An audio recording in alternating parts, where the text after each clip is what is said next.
Hello,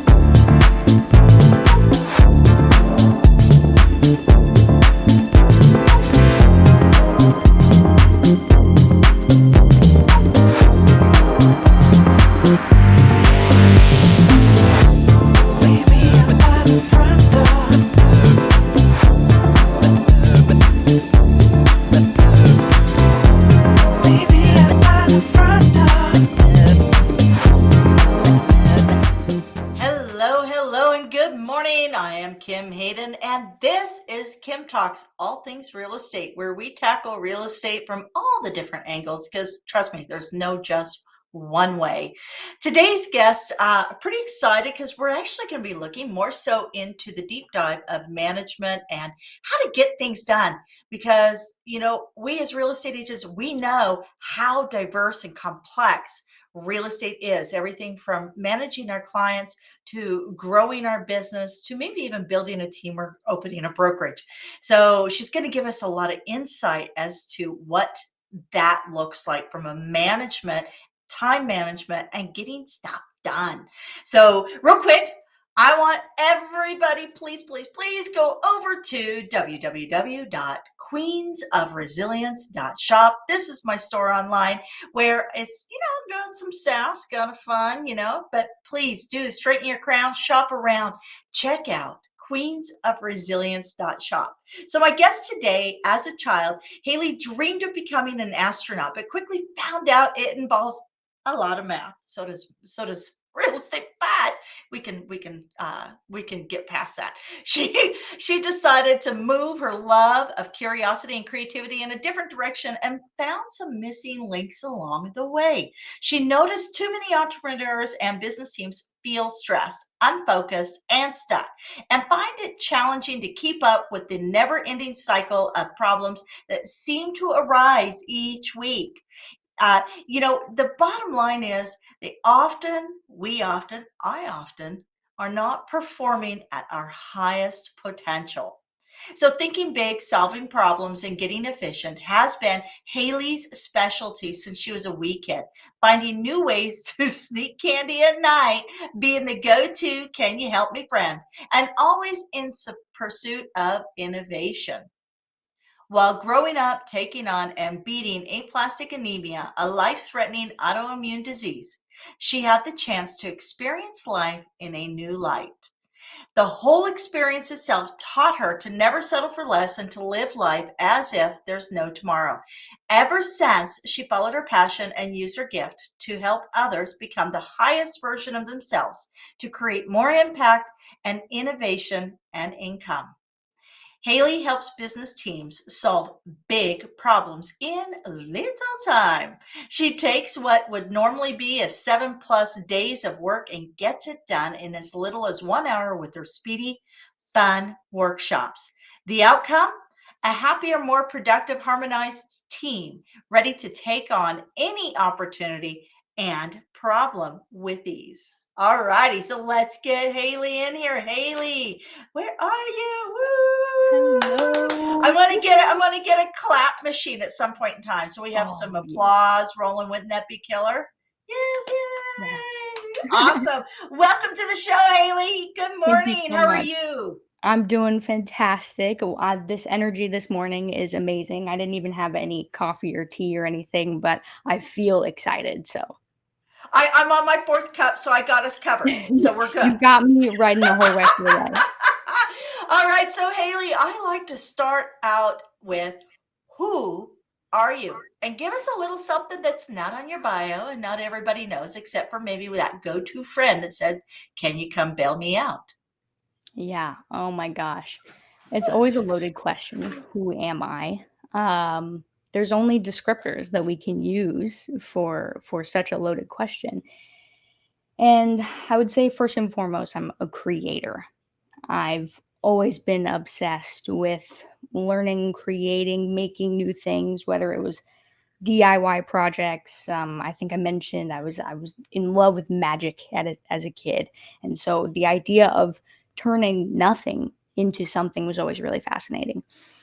And I also would say that I'm a calculated risk taker. Um, In the realm of creation, tying into that, it's the urge to want to go try new things, not just create new things, but try new things, create new experiences. And a lot of those experiences, I'm kind of an adrenaline junkie, want to go skydiving, swim with whale sharks in the Philippines, want to do a lot of beautiful things. And so calculated risk taking, I think, might sum up a good portion of that. Awesome. And that kind of calculated risk actually can probably sum up real estate, because real estate is an adrenaline junkie career. We try to approach it as controlled as possible, but you don't control the markets. You have to be able to pivot quickly. You can do things calculated in real estate, but the reality is at the end of the day, you're still subject to, if the city puts a new tax on, will that slow down real estate? If there's a pandemic, if there's, inflation, if they change the interest rates, like literally, we don't control the markets. We assess the markets and we work to control the client's experience. Meanwhile, in the background, it's like that duck, right? Everything's cool. Everything's cool. While underneath the water, the feet are going like crazy because technology is changing. The algorithms is changing. Everything's moving on us and we've got to make it happen. So, share with me what you do. Mhm. So, the simplest answer of what I do is I run guided workshops. I'm the guide. And the reason why I do it in a workshop sense is we start with a either project or a problem or an idea. And for real estate teams, it's usually how do we, some sort of question on how do we increase the eyeballs on our listings, right? How do I get more interested buyer leads or seller leads? All of these questions about marketing and sales typically in real estate teams. So we'll start there. And our workshop process is meant to cut out what is usually in between meetings. Like we have a meeting to start the ideation session, and it's a lot of back and forth, 30 minutes to an hour. And then usually left with a few loose ends. People have to come back and forth, communicate, go back to the broker, back down. Whatever the team structure is, there's a lot going on when new projects, new ideas come about. So the workshop process is there to get everybody into a space where we're working together alone, meaning it's actually most of the time no, we're not discussing anything verbally. Everything is written out. And we're taking the brainstorming process and making it more efficient. And so taking what might take, as you mentioned, 7+ days of meetings back and forth, getting something ready to test, putting it into 30 minutes or an hour max. Interesting. I know that like a lot of people like company when you're tackling a task. We tend to we're social. We're social animals, right? Mhm. That's why my laundry only gets folded once a month. You have to do this together. We have to do it together. So when we're looking at this, so let's break this down just a little bit. So I come to you and I say, as a real estate agent, so the three top concerns most real estate agents will vocalize is leads, right? That's number one. Number two is consistency. That's the number two. And number three is how to navigate social media. Those are the three things when realtors are polled, these are the three top concerns: leads, consistency, social media. So if I was coming and let's say we're just tackling one thing, we're tackling consistency and we're going to do a workshop and I've got three people on my team. What does kind of that workshop look like? Mhm. I'm glad you mentioned that. And before I answer that specific question, you did mention something that I really enjoyed, which is those three separate kind of concerns. And they do kind of all go hand in hand together. And you mentioned, let's just for the sake of argument, start with consistency. And that's a big one. It's going to be the thread through all of the work that we do as agents in any industry, really, especially real estate. And with having three major topics of conversation, I would actually pose the question, well, what's the most valuable and important right now for your specific team where they're at? Because your team might be really good at social media, but they need some help on the consistency side, like you said. Or your team might be really good and consistent, and they might be consistent in posting on social media, but for whatever reasons, it's not translating to leads. So that's where we would start. And then to answer your question, once we figure out, okay, we know that consistency is the thing that we want to focus on. Let's have a workshop about it. The first thing that we start off is breaking down what's going really well. We have to start somewhere. Either if hopefully this isn't the case, but if nothing's going well, find examples of plenty of other successful teams, agents, brokerages that are doing it successfully. And start there. And so write out all those things that you're doing well, that other people are doing well. That way you can start with a positive mindset, attitude, and you can see visually, we're writing them out, what's on board. And then we go into the bottom section, right? Below the horizon. What is causing some frustrations? What might be slowing us down? What is a barrier to entry? What resources might we need that we don't actually have? So those things will be on the bottom. And I usually like to draw like a sunset. So we'll have the beautiful sun on the top side and the ocean and the waves. And then below is below the horizon. That's stuff that's just not working very well. So we start there. And based off of all that information, we start to slowly but surely pick, decipher, group, organize, and almost repeat the process until it's refined down to a single tangible step-by-step outcome where we're saying, okay, this person's in charge of this aspect, this person's in charge of this aspect, and it's going to be tested, this day, and this day, and we should have an outcome by the end of the week. How often should a team that is in serious growth mode do workshops as they're moving forward? The answer might shock you, and I'll give a little why. I would say every day. And it doesn't have to be an hour long every day. It doesn't even have to be 30 minutes long every day.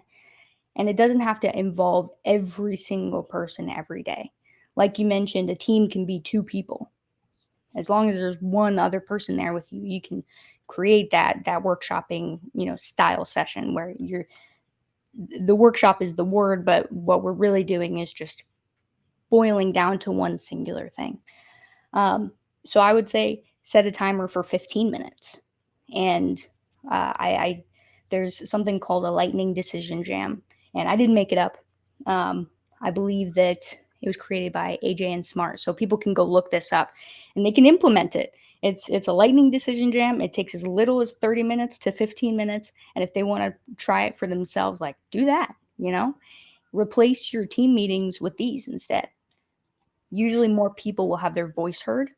So if you're more introverted, this may be really, really helpful because introvert people, maybe they don't want to speak up as often, but they have insanely great ideas. And with more extroverted people, maybe they didn't get enough time to get out their ideas. So they need that extra process of either writing it down, working with people, going through that tangible thinking process, pen to paper, to make it a bit more efficient.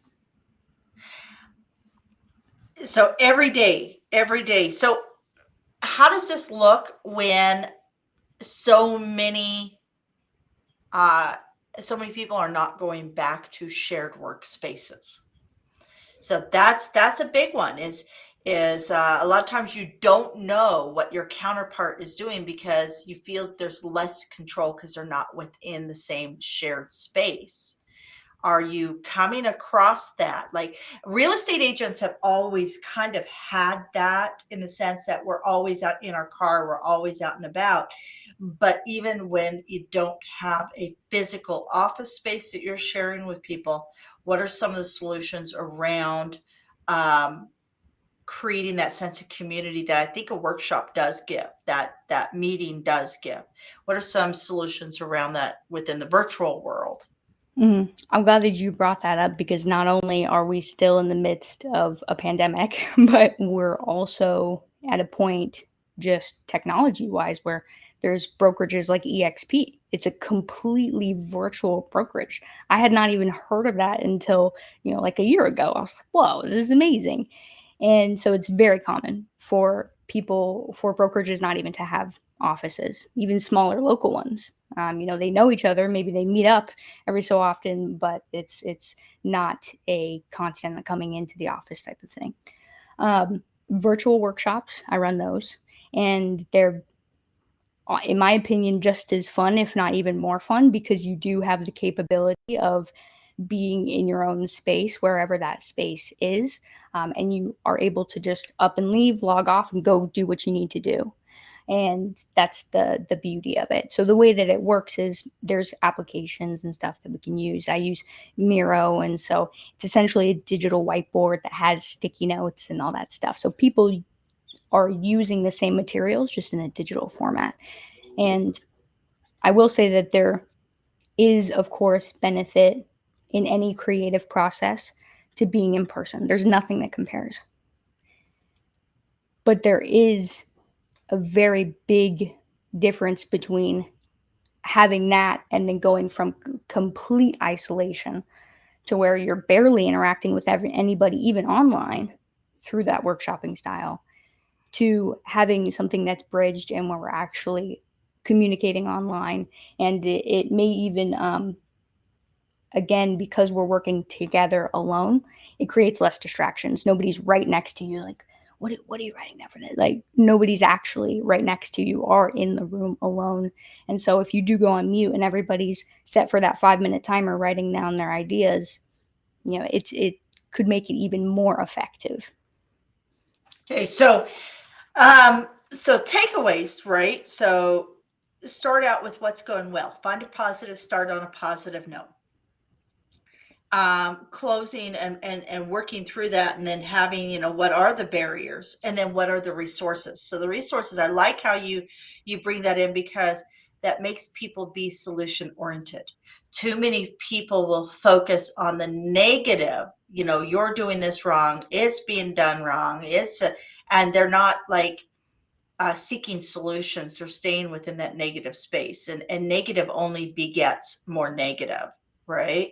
Mhm. So you mentioned the lightning decision jam. What are some other tools or things that you have found helpful for you in curating these workshops? Mm, mm. So the lightning decision jam is more of a framework that's got some exercises in it. And there's lots of AJ and Smart, that whole company, oh my gosh, they have tons of exercises for even if you didn't want to run a 30-minute workshop, but you wanted to do an individual exercise that's brainstorming just for yourself.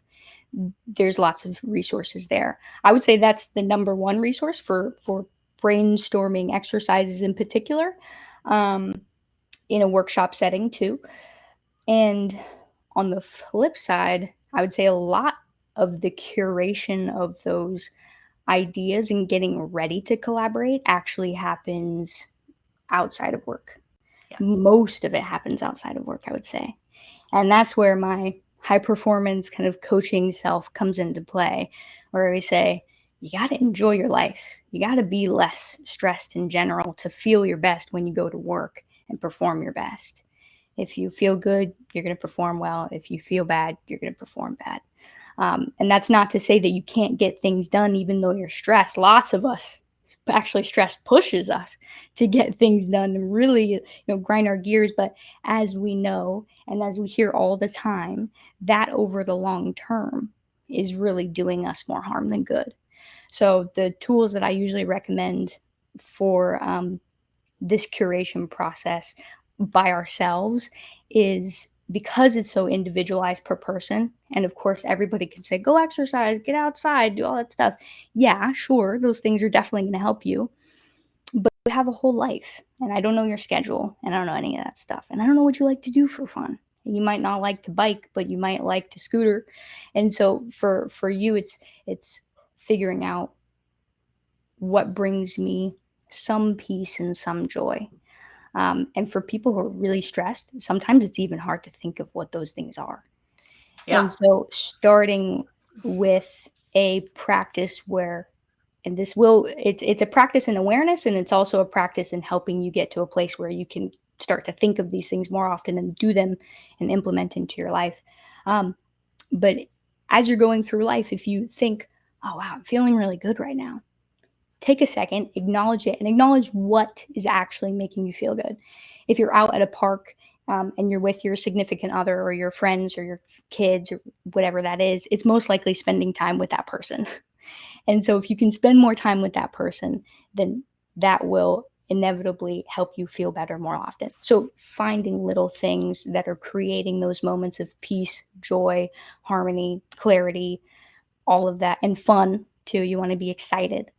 um, those will all help when you get back to work, because then it's a flood. It's like it's a you open the floodgates once you switch on that kind of left brain right brain mix where they just are like flowing into each other perfectly, and all of the ideas come together. You know exactly how to execute them. That's that flow state that it brings you into after you nurture yourself. Excellent. So yeah, and this seems to be a topic that we're hearing a lot of, is that nurturing happiness, balance, it's really interesting post pandemic or midst pandemic, however we look at this, that we've had 2 years of reset time where a lot of us have sat in our own corners, twiddling our thumbs, trying to figure out what is the meaning of life and how do we reinvent our businesses. And I know that over the last 10 years, so in 2006, very few people were looking online for homes, right? So if you have an agent that's been around for 20 years, there's been huge transition. And then, like you mentioned, EXP comes on in 2009 and then really breaks into the scene in 2015 as this all virtual, right? So there's some real interest in it, and yet the homeowner and real estate is very much still real. It is still in the real world, in a physical space. So, real quick, folks, I want to ask everybody, please, please, please go out there, like, subscribe, comment, and share. Just take a moment. It doesn't hurt. I'm not going to be sending you, questions to buy soap for me or anything like that. There is no pain here. Just a bit of Kim. So please like, subscribe, comment, share. Help us grow this conversation so we are still here in a year. All right. So, Haylee, question. Now, this is where I like to dive into the why, right? And I think I want to do this a little bit differently. Usually I ask, why do you do this, right? Um, but I think I want to spin this just a wee bit and talk about, I'd like you to give me a case study, somebody that you have gone in and served for 6 months or a year through these workshops, and, give me kind of a start point and an end point, what succeeded and why. Why? I'd like to break this down a little bit. Mm, good question. So it's actually kind of hard to answer, and I'll be transparent with why. Is with the workshops that we do and the type of coaching that is it also is a teaching tool, right? Like once you run the workshop, you actually have the tools to run it again. People bring me back, of course, because A, they don't want to learn how to do it and teach their teams and all that stuff, but B, because of the guide that's helping them through. So to answer your question, I usually don't work with them that long in advance for workshops specifically. If I do, it's more of a consulting role that I start to take on. And so the actually earliest example that I have is when I was still living in Seattle, Washington. I was working on the sales and marketing side of things for this Brazilian jiu-jitsu company, and this owner who had owned, at the time he had two, and then he had just opened a third one while we were working together, which was really cool to see. And the where we started was, and I want to answer this in a way that answers kind of the principle of what you're asking in this Yeah. question. When I started working with him, social media is social media. It's pictures, it's videos, it's value. We want to get that across to people. Um, if you're a one man show or a one woman show, and it's just you running it and you're putting yourself out there, that's a whole different story. That's not about marketing. That's not about social media. That's about you, shedding some layers, getting a bit vulnerable, and really figuring out how can I help these people while sharing enough of myself that I feel whole and comfortable and satisfied. And so where we had started with him and his journey of creating content, we were doing also paid advertising and kind of working through what strategies would work there. It was mainly one of confidence. Like, you could really see his confidence shine. Like, he's doing videos all the time now. I don't think he had ever shot a video before we had started working together, and we don't work together anymore, but my goodness, I see videos of him all the time on his Instagram. He's grown his following to, he's in the double digits now. And before it was, he had combined his it had allowed him to combine his personal coaching. So he was a coach in addition to teaching jujitsu and all that stuff. And it had allowed him to bring more of his personal brand and actually align that into getting him to a more successful place than he even thought possible. His intention wasn't really to grow his personal brand when he had first met me and we started working together. It was to grow those gyms, and it was to help those families. And he did do that. And so after figuring out, like, oh, whoa, I can do this part of for myself as well. And you could tell he was really passionate about it. Had always done like bodybuilding and coached other people, had great success. But as soon as he started really putting himself out there and feeling that own confidence, the floodgates just came in. And so uh, I can only imagine that the main transformation is one of confidence and knowing that not only can you put yourself out there, but you can actually make money off of what you love most, which is what I think any of us want. I think that's the message of today. And why does something like that resonate with you? Why is that important to you? The story I always share is that, so I was always in love with music as a kid. My dad bought me my first guitar, and ever since then, I was like, hooks.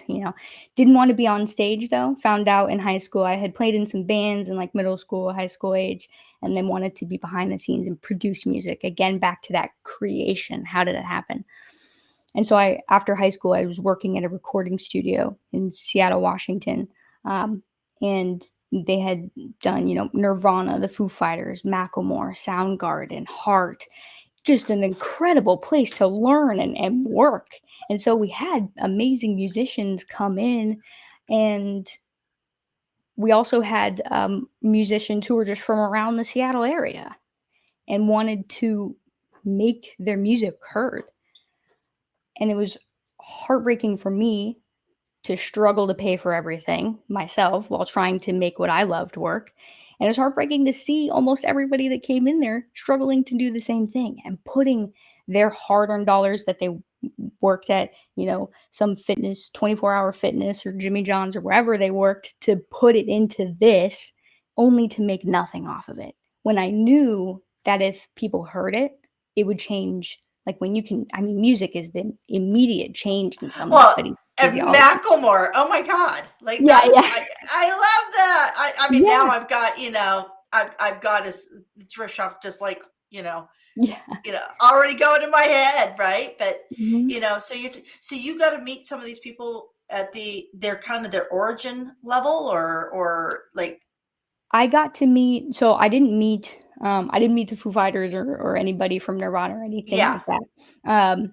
I met Macklemore in passing one time when he happened to be at the studio.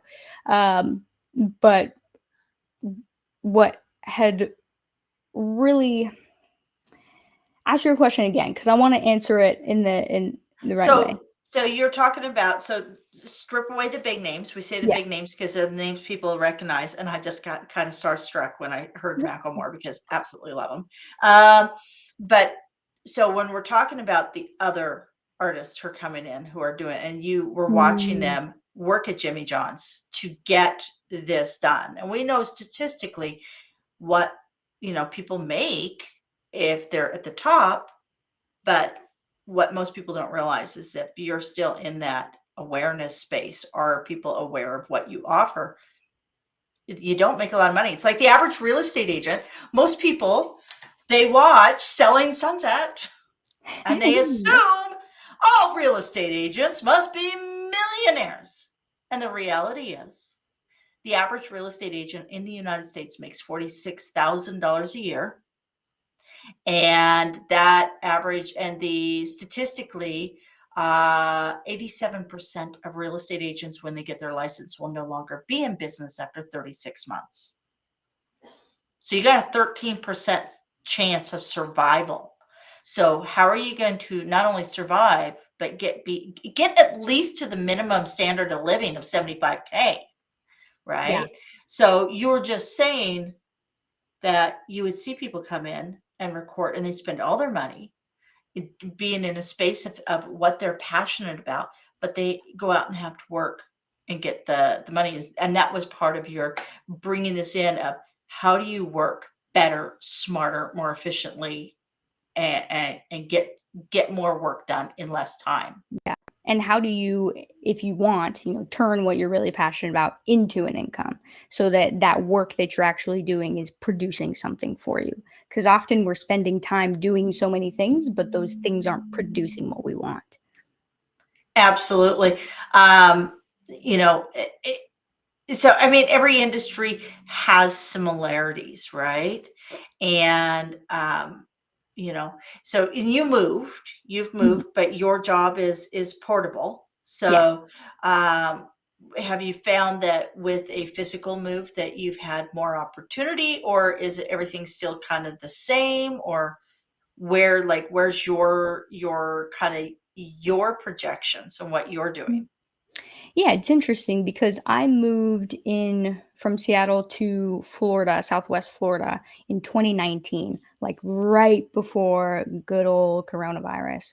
And so that changed a lot in just business in general. And so I don't know if it was the move and culturally, like where I'm living now is just different, or if it was the pandemic changing the way that businesses work and that people work together. I haven't noticed too much of a difference as far as the people that I'm working with. I do find that I gravitate towards online and doing virtual coaching workshops, things of that sort. And I guess I haven't put too much thought into why that is, because sometimes they are in state, and sometimes they're not. I think people are realizing that A, this technology is amazing and it's been around for a while, so we have the option, why not use it? Yeah. But B, if it can integrate into our life in a way that's not inhibiting it, it's actually making it better. Me being sort of an introverted person myself, but still loving to hang out with people and meet new people. This is this virtual way of connecting with people um, is no longer, there's no limitations because it doesn't matter where they live. And so, if anything, I think it's diversified the people that I work with.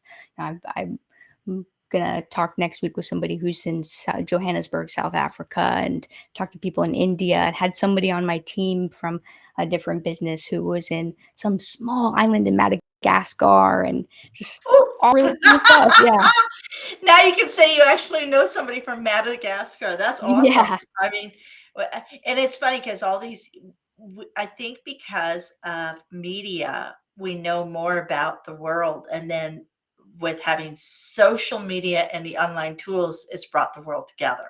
exactly. So, um, books, I always like to bring this around because this is, we need to learn. We need to constantly learn. And I'm curious as to what books you're reading and you would recommend. hmm I am currently reading Your Money or Your Life, um, and that is by Vicki Robinson. and that one's actually sitting right there on my desk. I also have some ones that are in queue, right? I have Richard Branson's book. I have some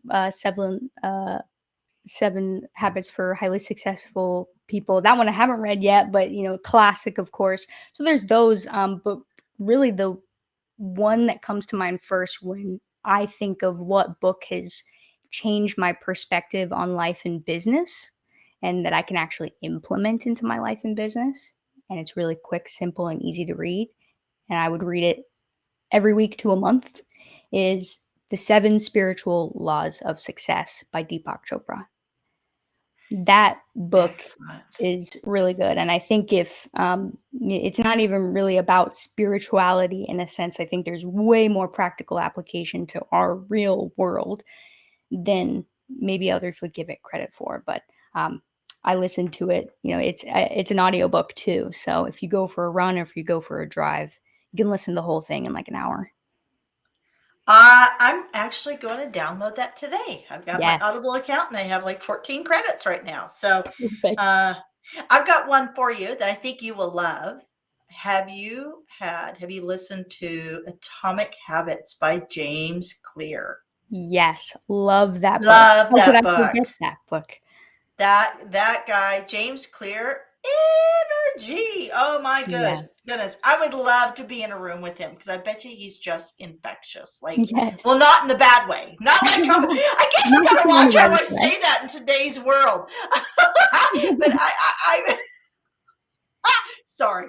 Sorry, James. No, I'm not implying Oh my anything. gosh. Please, nobody take anything out of context. That's not what I was implying. I was saying that because he's all about the principles of habits, and that's really in alignment with what you're talking about. Is Yeah, creating a habit that could create habits. So creating that habit of having that